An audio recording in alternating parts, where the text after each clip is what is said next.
Hola, ¿cómo estás? Dios te bendiga muchísimo. Estamos comenzando nuestro tiempo devocional hoy 8 de julio. El devocional de hoy se titula Un pueblo obediente y el texto que vamos a leer para charlar sobre nuestro devocional es Jeremías 29, versículo 7 y dice así. Y procurad la paz de la ciudad a la cual os hice transportar y rogad por ella a Jehová, porque en su paz tendréis vosotros paz. Bueno, ¿qué texto este, no? Un texto maravilloso, un texto aleccionador.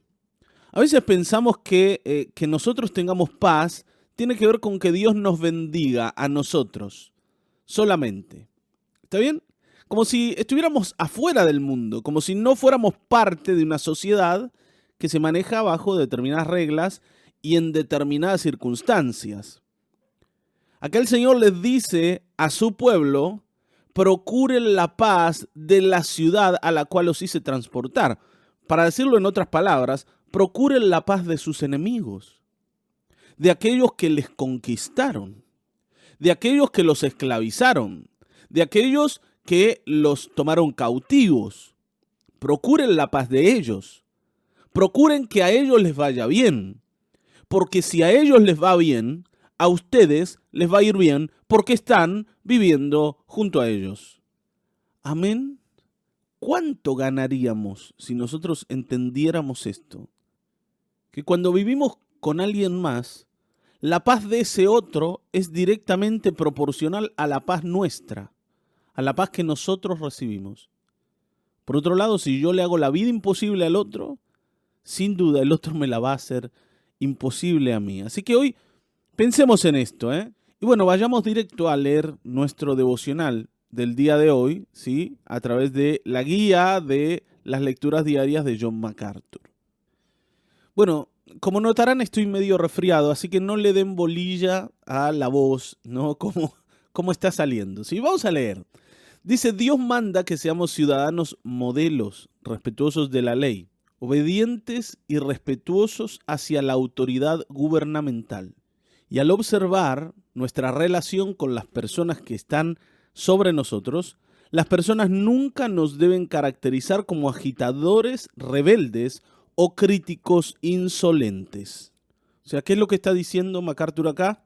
Es que nosotros no debemos mostrarnos como oposición a todo lo que se hace y a todo lo que se decide desde el gobierno. Y por supuesto que no estoy diciendo que no podamos tener nuestra opinión o podamos estar en desacuerdo con alguna cosa que el gobierno decide o con algo que no nos gusta o no nos parece correcto. Podemos tener nuestra opinión. Lo que no podemos es convertirnos en esos rebeldes que nunca acatan nada y que siempre están criticando y siempre están haciendo piquete y siempre están diciendo yo no estoy de acuerdo y no contribuyen a mejorar nada, simplemente dicen, bueno, yo estoy acá para criticar lo que no me gusta. Ese no es nuestro camino como hijos de Dios. Y por otro lado, de este tipo de personas, nosotros vamos a encontrar siempre que haya alguien que decida algo. Siempre están los, como se dicen ahora, los haters o los opositores o aquellos que dicen, no, yo no apoyo. Esto lo vamos a ver en la iglesia, esto lo vamos a ver en la escuela, esto lo vas a ver en el trabajo, esto lo vas a ver en el lugar en donde vos estés. Siempre va a haber alguien que va a criticar lo que se decide. Siempre. Ahora, vuelvo a decir, una cosa es tener una opinión contraria y otra cosa es decir yo no apoyo, ni colaboro, ni contribuyo en nada. Porque fuimos llamados a construir. Recuerden eso. Fuimos llamados a construir, no a destruir. Y el rebelde, el agitador, el crítico insolente, lo único que está haciendo es tratar de derribar. Normalmente no proponiendo nada mejor, sino simplemente criticando lo que hay. Porque mucha de esta gente no tiene ni siquiera una idea para aportar en cuanto a cómo mejorar esto que ellos ven que está mal. Sin embargo, sí se dedican a criticar y a decir, está mal. Bueno, pero está bien, está mal. ¿Y cómo lo hacemos mejor? Ah, no sé. Eso lo tienen que ver ustedes. Yo estoy acá para criticar.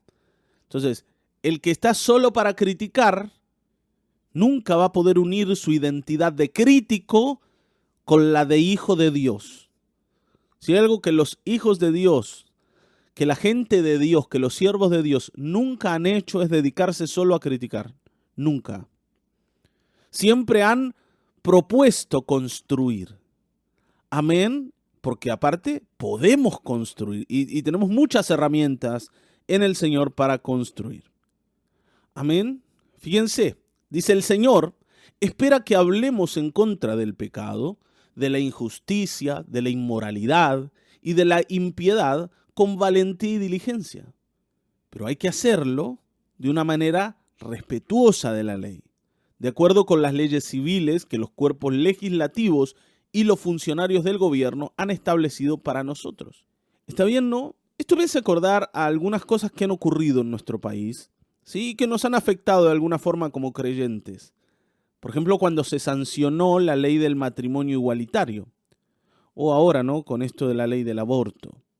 Nosotros podemos decir que no estamos de acuerdo con que se sancionen este tipo de leyes, porque desde el gobierno se está aprobando algo que la palabra de Dios y nuestra fe desaprueban, y podemos expresar esa no concordancia con lo que se está decidiendo, pero no podemos desconocerlo y convertirnos en gente que hiere a los demás por no aceptar algo que el país ha aceptado, porque la paz de aquellos que hacen lo que no nos gusta también tiene que ver con que nosotros vivamos en paz.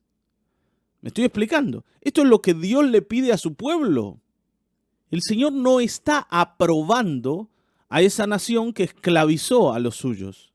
Simplemente le dice a su pueblo que ellos entiendan que si la nación en medio de la cual viven puede alcanzar la paz, ellos también van a recibir paz. Y esto es lo más lógico. Entonces, nosotros debemos procurar la paz de nuestra nación, aun cuando estemos en desacuerdo con muchas cosas que la nación hace. Me estoy explicando. Y también tenemos que entender algo que es básico para nosotros y que creo que todos tendríamos que tener en mente. Y es que el problema no es una ley. ¿Está bien? El problema no es la ley del matrimonio igualitario. El problema no es la ley del aborto o la ley que vos quieras señalar. El problema es el pecado del ser humano. Y para combatir el pecado yo no puedo hacer, ¿no?, una marcha o un piquete.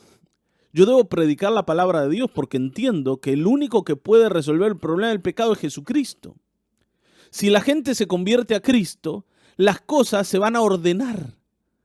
No porque el gobierno sancione mejores leyes, sino porque el Señor va a transformar el corazón de aquellos que se acercan a Él. Y esta es la verdadera tarea de la iglesia, la de predicar la palabra de Dios. ¿Está bien, no?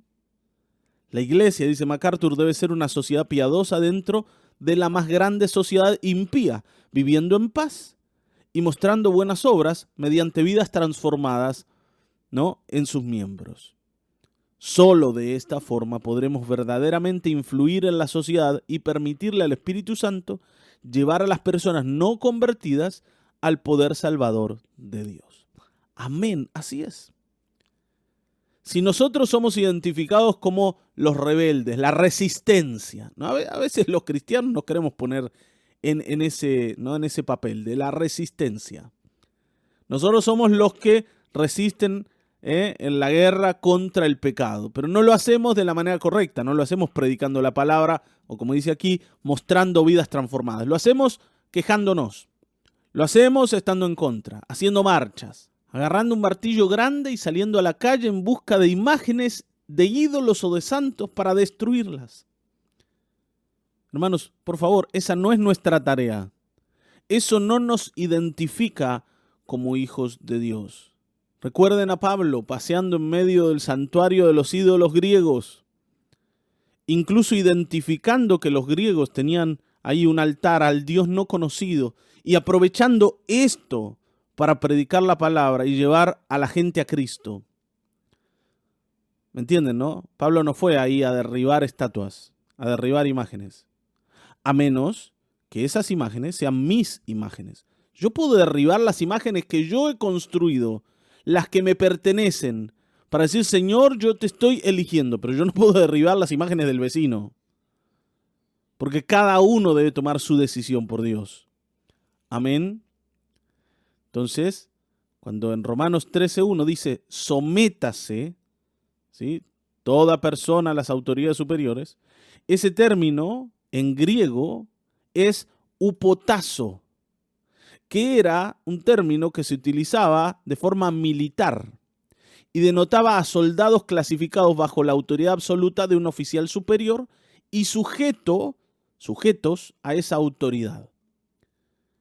Entonces, cuando dice sométanse, está hablando de ustedes agachen la cabeza, como si fueras un soldado raso, frente a alguien que tiene una autoridad mayor. Porque Dios le ha dado esa autoridad mayor y Dios lo ha colocado ahí. Y si ha tomado decisiones, aunque a nosotros no nos gusten, el Señor lo ha habilitado para que lo haga. Por supuesto, después lo juzgará el Señor. El Señor le pedirá cuentas de aquello que ha decidido, pero nosotros no podemos ser la resistencia, los que están en contra. Al contrario, debemos construir y edificar desde nuestro lugar. Entonces, Pablo usó esta expresión de sométase toda persona en el imperativo pasivo, lo que lo convierte en un mandato e indica que los creyentes de buena gana deben ponerse bajo la autoridad de todos los líderes del gobierno.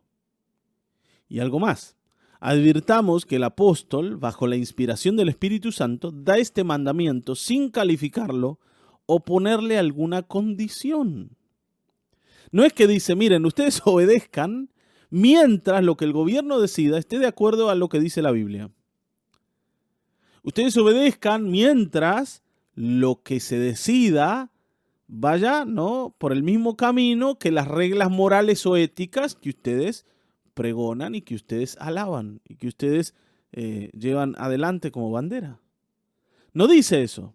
Dice, ustedes sométanse a cualquier cosa, y sí, a cualquier cosa que la autoridad que Dios puso por encima de ustedes decida. Porque es Dios el que va a pagar a cada uno según sus obras, sean buenas o malas. Recordemos eso. El que está tomando malas decisiones va a pagar por esto delante de Dios. Pero si yo soy desobediente y cabeza dura y testarudo y rebelde también, voy a tener que dar cuenta por eso. Amén.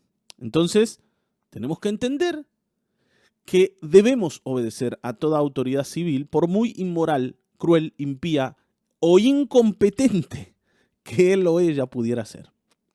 La obediencia civil fue también un principio en el Antiguo Testamento, incluso cuando los judíos fueron llevados cautivos a Babilonia.